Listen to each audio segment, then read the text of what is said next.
उत्तर दिनाजपुर जिले की जो 9 विधानसभा हैं, 9 विधानसभा में से 8 विधानसभा पर टीएमसी आगे चल रही है और सिर्फ एक विधानसभा कलियागंज में बीजेपी आगे चल रही है।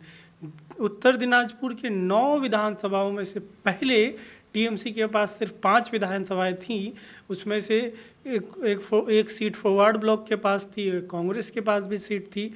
लेकिन इस बार जो है 9 में से 8 सीटें टीएमसी जीतती हुई नज़र आ रही हैं और एक सीट पर बस बीजेपी जीत रही है, कलियागंज सीट पर।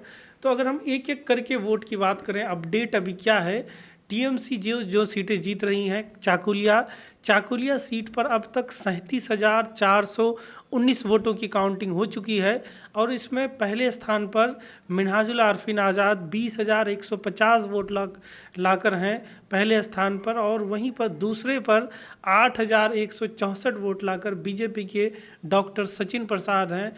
फॉरवर्ड ब्लॉक के अली इमरान रम्ज को 7,728 वोट आए हैं। चोपड़ा विधानसभा की अगर हम बात करें तो यहाँ पर हमीदुल रहमान, टीएमसी के हमीदुल रहमान 24,580 वोट लाए हैं। अब तक 48,278 वोटों की काउंटिंग हो चुकी है और उसमें से 24,580 वोट टीएमसी के हमीदुल रहमान को आए हैं। 19,550 वोट बीजेपी के मोहम्मद शाहीन अख्तर को और सीपीएम के अनवारुल हक को 2643 वोट आए हैं। आगे हम बात करें अगर ग्वालपोखर विधानसभा की, ग्वालपोखर में टीएमसी के गुलाम रब्बानी को 28,056 वोट आए हैं और बीजेपी के गुलाम सरवर को 10,998 यानी लगभग 11,000 वोट आए हैं। वहीं कांग्रेस के मोहम्मद नसीम अहसन को 4,780 वोट के लगभग 4,789 वोट आए हुए हैं। और इस्लामपुर विधानसभा की अगर हम बात करें, यहाँ 80,899 वोटों की अब तक काउंटिंग हो चुकी है। यहाँ पर टीएमसी के अब्दुल करीम चौधरी 20,005 वोट लाए हैं और बीजेपी के डॉक्टर सोमरूप मंडल 9,323 वोट लाए हैं। वहीं कांग्रेस के सादिकुल इस्लाम 882 वोट लाए हैं। इस्लामपुर विधानसभा के बारे में हम आपको बता दें कि यहाँ पर होम मिनिस्टर अमित शाह ने एक ज़बरदस्त रोड शो भी किया था और इस रोड शो के बावजूद बीजेपी का यहाँ पर कुछ परफॉर्मेंस ज़्यादा सही नहीं दिख रहा है।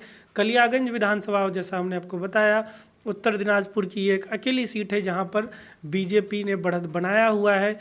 यहाँ पर 58,349 वोटों की काउंटिंग हो चुकी है और उसमें से बीजेपी को 31,702 वोट आए हैं और लगभग 11,000 वोटों से बीजेपी यहाँ आगे चल रही है। टीएमसी के तपन देव सिन्हा जो हैं वो 20,821 वोट लाए हैं, टीएमसी के तपन देव सेकंड पर हैं और कांग्रेस के प्रवास सरकार वो 3,031 वोट लाकर तीसरे पर हैं।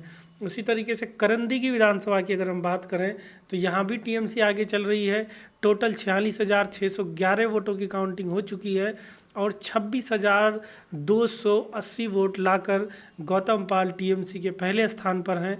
दूसरे पर बीजेपी के सुभाष चंद्र सिन्हा 17,667 वोट लाकर दूसरे पर हैं और फॉरवर्ड ब्लॉक के हफीजुल इकबाल भोला 1,212 वोट लाकर तीसरे स्थान पर हैं। उसी तरीके से रायगंज विधानसभा की बात करें, जहां पर टीएमसी के जो जिला अध्यक्ष हैं उत्तर दिनाजपुर के, वो खुद वहां से चुनाव लड़ रहे हैं। कन्हैया लाल अग्रवाल, पिछले बार वो इस्लामपुर से कांग्रेस के विधायक बने थे, इस बार टीएमसी से वो रायगंज से चुनाव लड़ रहे हैं। टीएमसी के सीनियर नेता हैं, जिला अध्यक्ष हैं उत्तर दिनाजपुर के। वहाँ पर रायगंज में 49,086 वोटों की काउंटिंग हो चुकी है और 50% से ज़्यादा वोट कन्हैया लाल अग्रवाल लाकर 25,022 वोट लाए हैं उन्होंने। और दूसरे स्थान पर बीजेपी के कृष्ण कल्याणी हैं 18,421 वोट लाकर।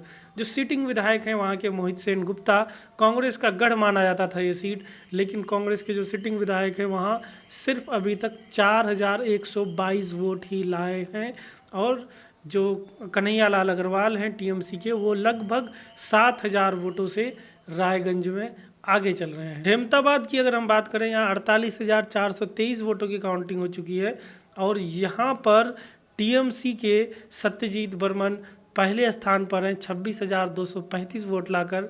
बीजेपी की चंदिमा रॉय 18,123 वोट लाकर दूसरे स्थान पर हैं और सीपीएम के भूपेन बर्मन 2099 वोट लाकर तीसरे स्थान पर हैं। तो इस सीट पर अहमदाबाद में भी टीएमसी आगे चल रही है। इटाहार सीट पर टीएमसी के मुशर्रफ हुसैन आगे चल रहे हैं। 27,342 वोट उन्होंने लाया है। 49,640 वोटों की काउंटिंग हो चुकी है। दूसरे स्थान पर लगभग 7,000 वोटों से पीछे हैं बीजेपी के अमित कुमार कुंदू, और तीसरे पर सीपीएम के श्री कुमार मुखर्जी 1203 वोट लाकर तीसरे पर है। तो इस तरीके से उत्तर दिनाजपुर की जो 9 विधानसभा हैं, 9 में से 8 विधानसभाओं में टीएमसी लीड ले रखा है। टीएमसी ने कई सीटों पर अच्छा खासा बढ़त ले रखा है और बीजेपी सिर्फ एक सीट कलियागंज में बढ़त बनाए हुए है।